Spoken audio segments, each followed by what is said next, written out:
৬৩,০০০-এর বেশি মানুষ ভর্তি হয়েছেন হাসপাতালে, মৃত্যুর সংখ্যা ২৫৯। ডেঙ্গুর ছোবলে এই সংখ্যার গ্রাফ এখনও উঠতির দিকে।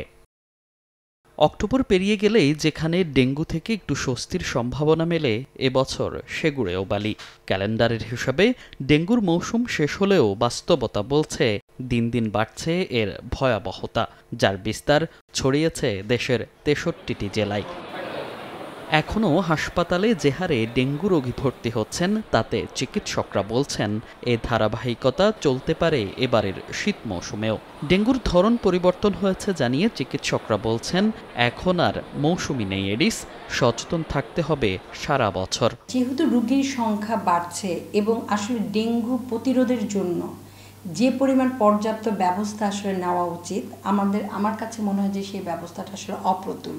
সুতরাং যে কোনো সময় আসলে আউটব্রেক হলেও হতে পারে। আমাদের ভয় হলো যে আগামী ১-২ মাস বোধহয় এটা আরও বেশিই থাকবে শীতের আসার আগ পর্যন্ত, এবং যেহেতু এটা আর মৌসুমি নাই, সারা বছরব্যাপী হচ্ছে, তো মনে হয় যে শীতকালেও থাকবে যদি না আমরা এটাকে নিয়ন্ত্রণ করতে পারি। একই শঙ্কার কথা বলছেন বিশেষজ্ঞরাও, জানান ডেঙ্গু প্রতিরোধের ব্যবস্থা নিতে হবে বছরব্যাপী। সেই সঙ্গে ভ্যাকসিন নিয়েও সিদ্ধান্ত নেয়ার পরামর্শ কীটতত্ত্ববিদের। কিউডেঙ্গা হচ্ছে এখনো পর্যন্ত সবচেয়ে বেস্ট ভ্যাকসিন।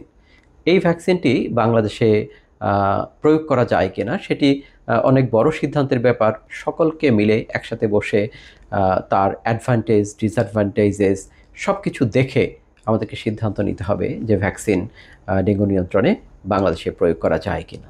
ডেঙ্গু নিয়ন্ত্রণের যে প্রক্রিয়া চলছে সেটি আরও জোরদারের পরামর্শ বিশেষজ্ঞদের। মশা নিধনে সরকারের যে প্রচেষ্টা তা ডেঙ্গুর ব্যাপকতার কাছে নগণ্য। তাই এখন এ দায়িত্ব আমরা এবং আমাদেরকেই নিতে হবে। গড়ে তুলতে হবে সামাজিক আন্দোলন।